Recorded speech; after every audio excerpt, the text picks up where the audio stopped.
अजीत का एक छोटा सा परिवार था जिसमें एक खूबसूरत पत्नी और उसके 3 प्यारे बच्चे थे।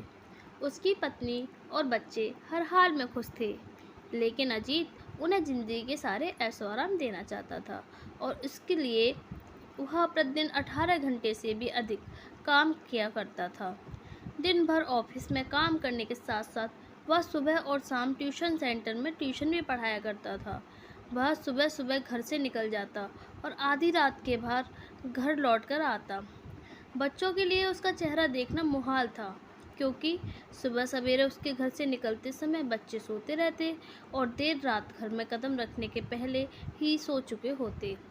हाँ, रविवार को जरूर वह घर पर होता, लेकिन उस दिन भी वह किसी न किसी काम में व्यस्त रहता और उसका समय परिवार के साथ न बीतकर काम करते हुए बीतता। परिवार उसके साथ क्वालिटी टाइम बिताने का बस इंतज़ार करता रह जाता। पत्नी अक्सर उससे कहा करती कि उसे घर में वक्त बिताना चाहिए, बच्चे उसे बहुत मिस करते हैं। उस वक्त वह यही जवाब देता कि ये सब मैं उनके लिए ही तो कर रहा हूँ। बढ़ते घरेलू खर्चे और स्कूल खर्च के लिए मेरा ज़्यादा काम करना ज़रूरी है। मैं उन्हें एक अच्छी ज़िंदगी देना चाहता हूँ। अजीत की यह दिनचर्या बरसों जारी रही। वह यूं ही परिवार को अनदेखा कर कड़ी मेहनत करता रहा। इसका प्रतिफल भी उसे मिला। उसे पदोन्नति प्राप्त हुई, आकर्षक वेतन मिलने लगा। परिवार अब बड़े घर में रहने लगा। खाने पीने अन्य सुविधाओं की उन्हें कोई कमी ना रही। लेकिन अजीत का यूं ही काम करना जारी रहा। वह अधिक से अधिक पैसा कमाना चाहता था। पत्नी पूछती कि आप पैसे के पीछे क्यों भाग रहे हैं? हमारे पास जो है हम उसमें खुश रह सकते हैं। तो उसका जवाब होता कि मैं तुम्हें और बच्चों को दुनिया जहाँ की खुशियाँ देना चाहता हूँ। बस कुछ साल और मुझे मेहनत करने दो। पत्नी चुप हो जाती।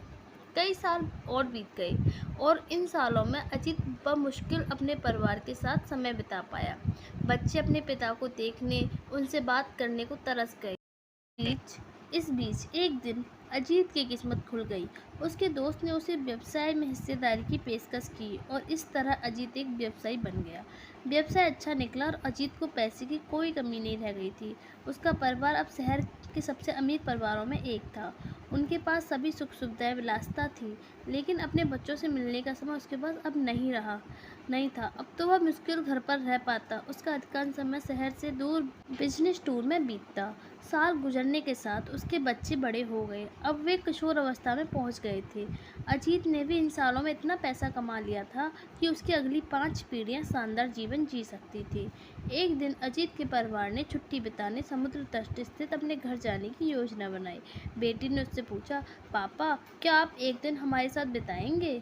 अजीत ने जवाब दिया, हाँ ज़रूर, कल तुम लोग जाओ, मैं कुछ काम निपटाकर 2 दिन में वहाँ पहुँचता हूँ। उसके बाद का मेरा पूरा समय तुम लोगों का है। पूरा परिवार बहुत खुश हो गया। वे समुद्र तट स्थित अपने घर पर चले गए। 2 दिन बाद अजीत भी वहाँ पहुँचा, लेकिन उस दिन उसके साथ समय बिताने कोई नहीं था। दुर्भाग्य से वे सभी उस दिन सुबह आई सुनामी में बह गए थे। अजीत अपनी पत्नी और बच्चों को कभी नहीं देख सकता था। करोड़ों की संपत्ति होने के बाद भी वह उनके साथ का एक पल नहीं खरीद सकता है। वह पछताने लगा। पत्नी के कहे शब्द उसे याद आने लगे, आप पैसों के पीछे भाग रहे हैं, हमारे पास जो है हम उसमें खुश रह सकते हैं। सीख, पैसा सब कुछ नहीं खरीद सकता, इसलिए पैसों के लिए अपने परिवार को महत्व देना कम मत करें।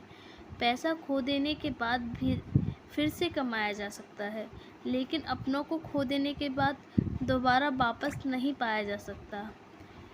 अगर आपको हमारी ये कहानी अच्छी लगी हो तो हमारे चैनल को सब्सक्राइब करें और हमारी वीडियो को लाइक करें। Thank you.